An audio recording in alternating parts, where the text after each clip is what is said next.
बहुत पुराने समय की बात है। एक गांव में एक जाट और जाटनी रहते थे। दोनों की जिंदगी खुशहाल थी, किसी चीज की कोई कमी नहीं थी। कमी थी तो बस एक संतान की। जब भी वे इस बात के बारे में सोचते, उनका मन उदास हो जाता। अक्सर जाट कहता, काश हमारे भी कोई संतान होती। एक दिन जाट के पास बहुत काम था। वह सुबह बिना खाना खाए ही खेत पर चला गया और जाटनी से कहा, दिन में मेरे लिए खाना लेकर खेत पर आ जाना। जाट खेत पर पहुंचकर काम में लग गया। इधर जाटनी ने घर का काम निपटाया और थोड़ी देर के लिए लेट गई। नींद लग गई और वह भूल गई कि उसे खेत पर खाना लेकर जाना था। समय बीतता गया। जब दोपहर हो गई और जाटनी नहीं आई तो जाट को बहुत भूख लगी। उसने सोचा, लगता है वह खाना लाना भूल गई है। अब भूख बर्दाश्त के बाहर थी, इसलिए उसने बैलों को घर की ओर मोड़ दिया। रास्ते में चलते चलते उसे मटर का एक खेत दिखाई दिया। उसने सोचा, क्यों ना कुछ मटर की फलियां तोड़कर खा लूं, भूख थोड़ी शांत हो जाएगी। उसने बैलों को एक तरफ खड़ा किया और मटर तोड़कर खाने लगा। कुछ मटर खाने के बाद जब वह वापस लौटने लगा तो रास्ते में उसकी नजर एक कपड़े में लिपटी बच्ची पर पड़ी। वह ठिठक गया। उसने चारों ओर देखा कि शायद कोई खेत में काम कर रहा हो और यह बच्ची उसी की हो, लेकिन आसपास दूर दूर तक कोई नहीं था। दोपहर की उस तपती धूप में उसका मन नहीं माना कि वह उस बच्ची को यूं ही अकेला छोड़ दे। उसने काफी देर तक आसपास देखा, किसी को आवाज दी पर कोई न आया। तब उसने आसमान की ओर देखा और हाथ जोड़कर कहा, हे भगवान, मैं इस बच्ची को अपनी समझ कर ले जा रहा हूँ। अगर इसके माता पिता हों तो कृपया मुझे इसकी खबर दिला देना, अन्यथा मैं इसे अपनी संतान मानकर पाल लूंगा। इतना कहकर उसने बच्ची को उठाया और घर की ओर चल पड़ा। घर पहुंचकर उसने बच्ची को जाटनी की गोद में रख दिया। जाटनी ने पूछा, यह कौन है और कहां से लाए हो? जाट ने कहा, शायद ये भगवान का हमारे लिए आशीर्वाद है। मैं खेत में मटर खा रहा था, तभी मुझे यह मिली। मैंने बहुत खोजा पर कोई नहीं मिला, इसीलिए इसे अपने साथ ले आया। जाटनी बोली, तुमने बहुत अच्छा किया। इतनी नन्ही सी जान अगर वहां अकेली रह जाती तो कोई जानवर उसे नुकसान पहुंचा सकता था। पाप तो हमें ही लगता। इस तरह दोनों ने उस बच्ची को अपना लिया और उसका लालन पालन करने लगे। कुछ दिनों बाद जाट ने कहा, अब हमें इस बच्ची का क्या नाम रखना चाहिए? जाटनी ने कहा, यह हमें भगवान के आशीर्वाद से प्राप्त हुई है। हमारी आंखों का तारा है, इसलिए हम इसका नाम तारावती रखेंगे। जाट को यह नाम बहुत अच्छा लगा। उसने प्रसन्न होकर कहा, बहुत ही सुंदर नाम है।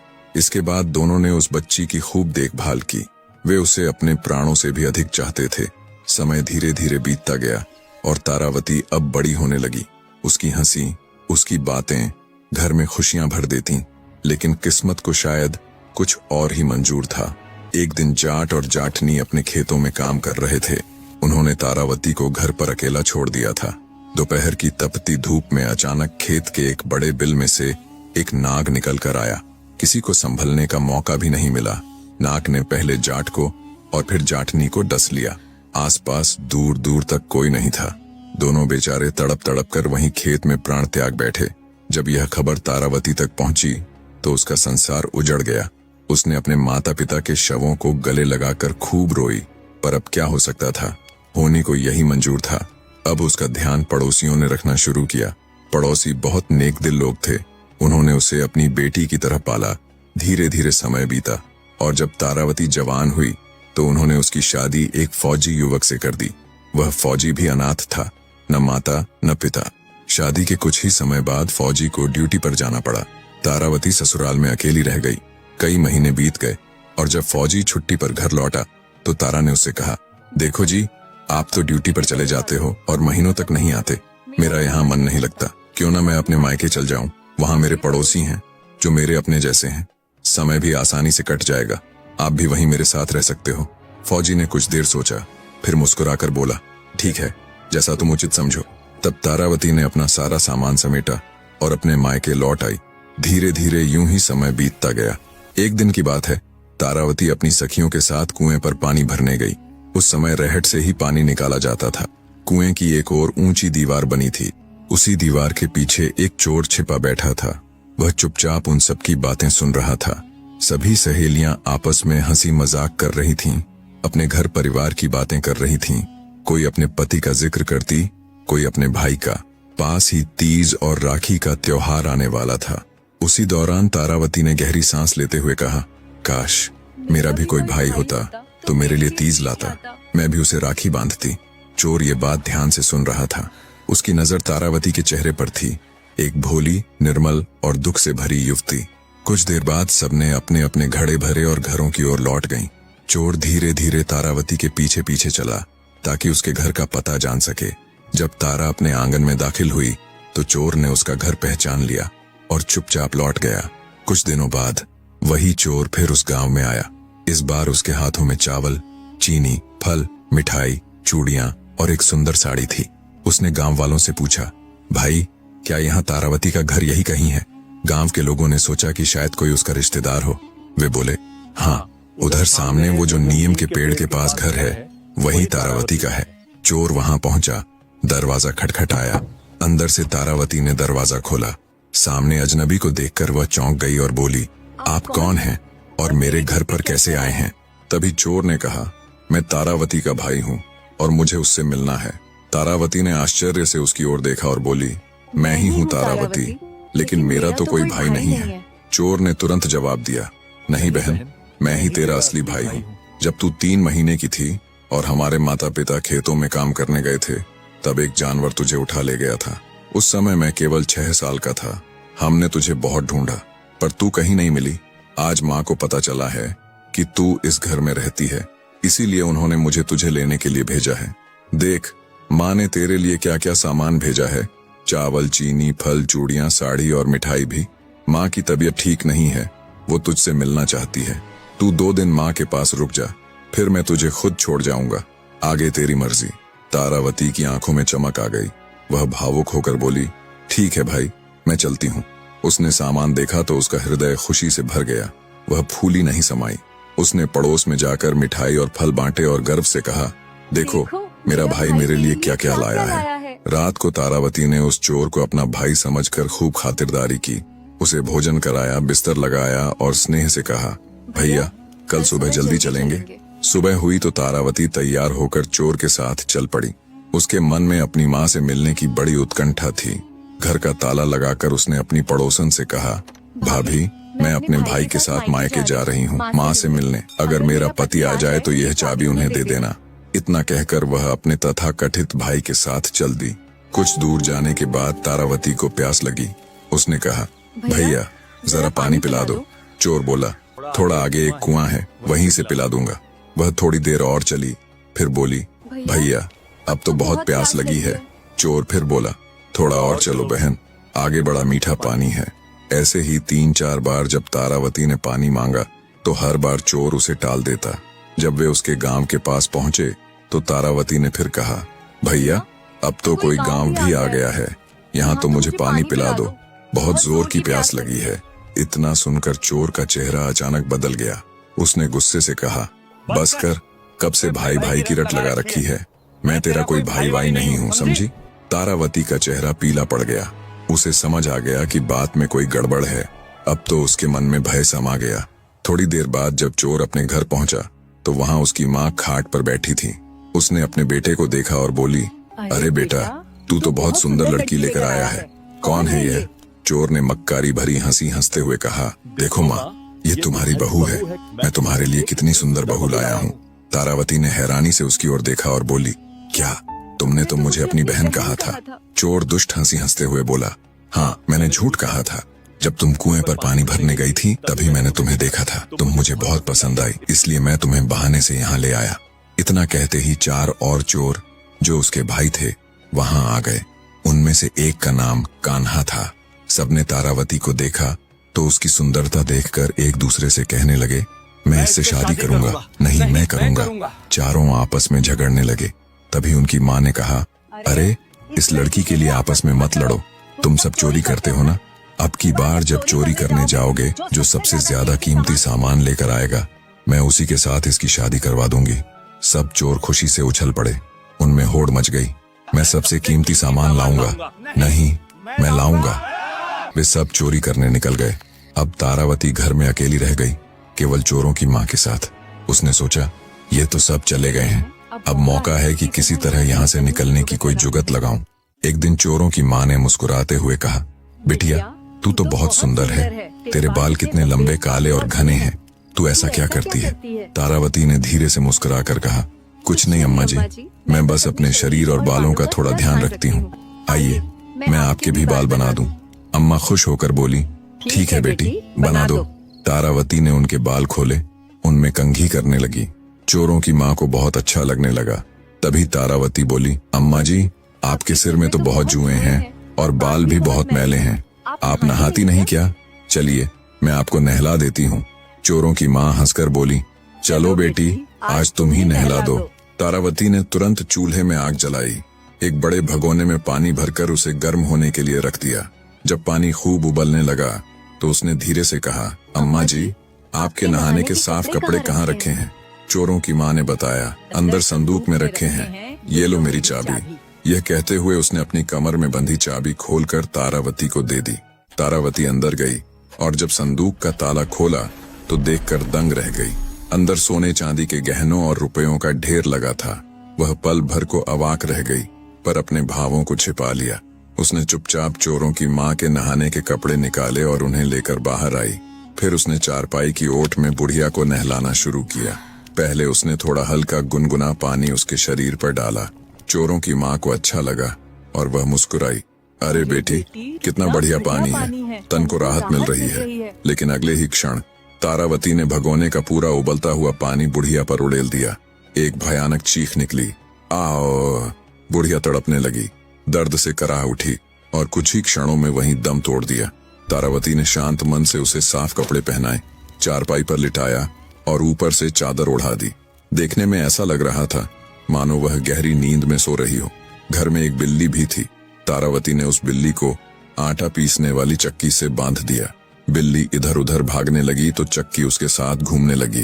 अब तारावती ने जल्दी से सारा कीमती सामान, सोना, चांदी, गहने, सिक्के सब इकट्ठा किया और उन्हें चोरों की बैलगाड़ी में रख लिया।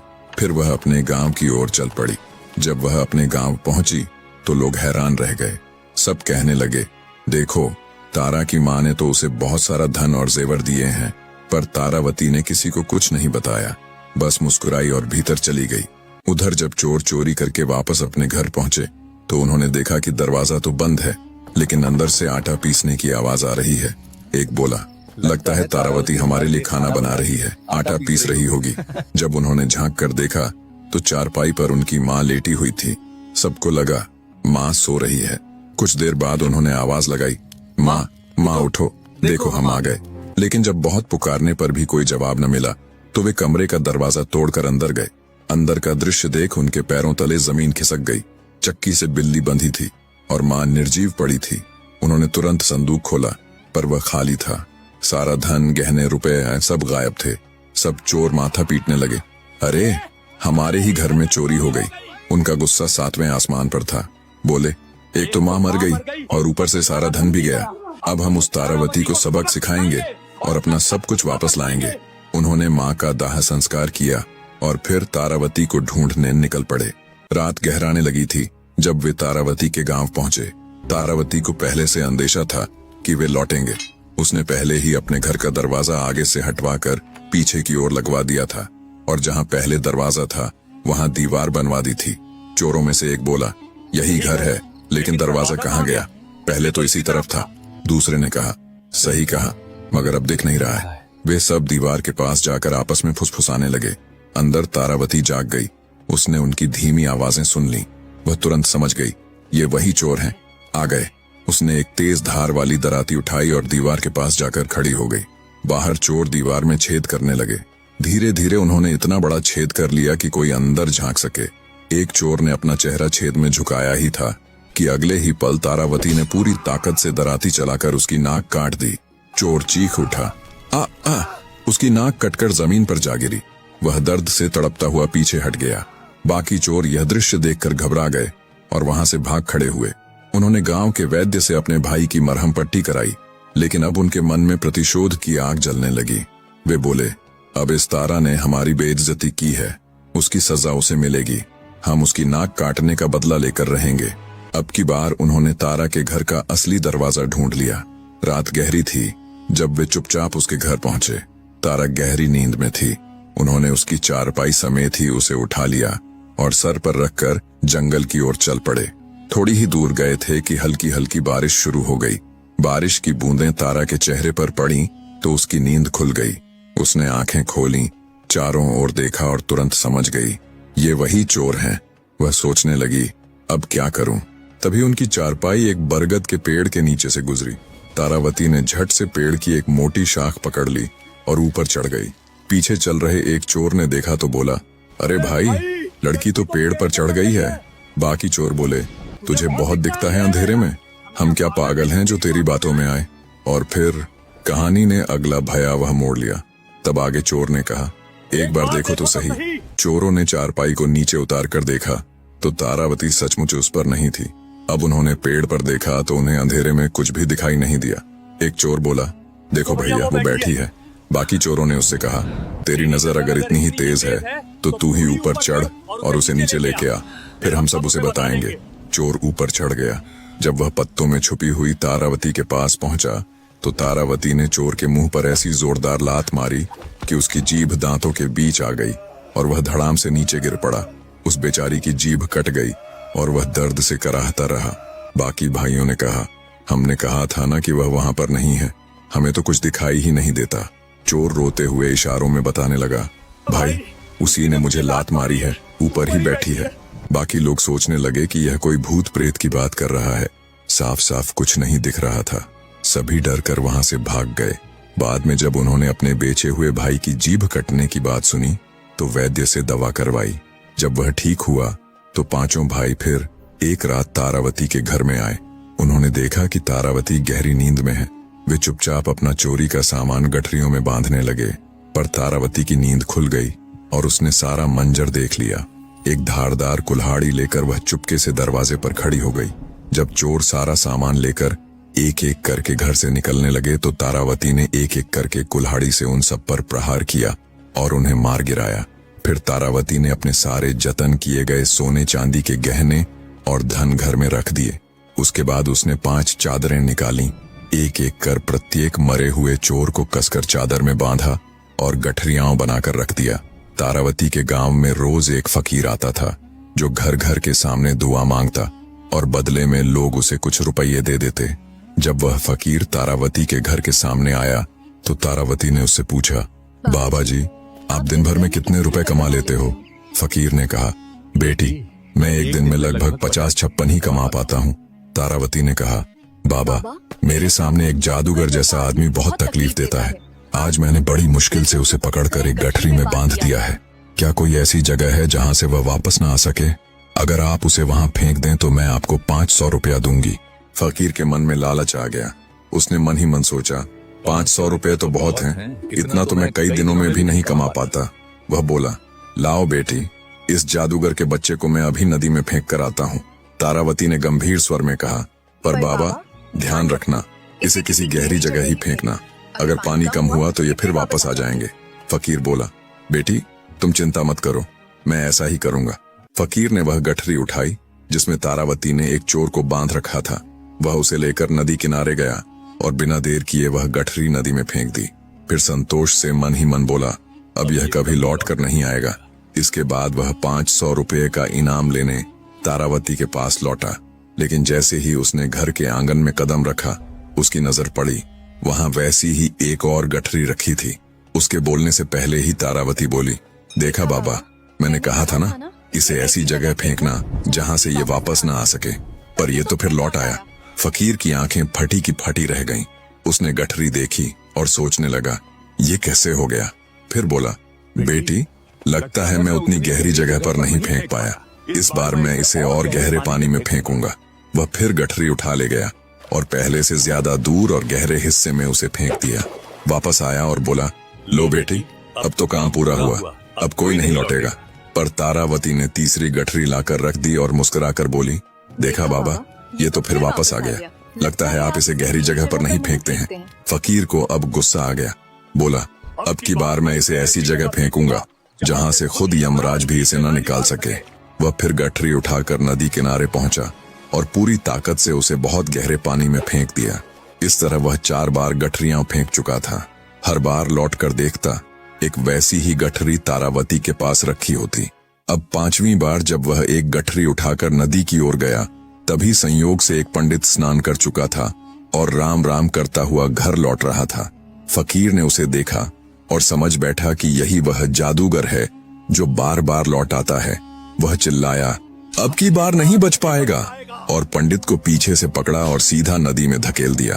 थोड़ी देर बाद फकीर हांफता हुआ तारावती के पास लौटा और बोला, बेटी, अब वो जादूगर कभी वापस नहीं आएगा।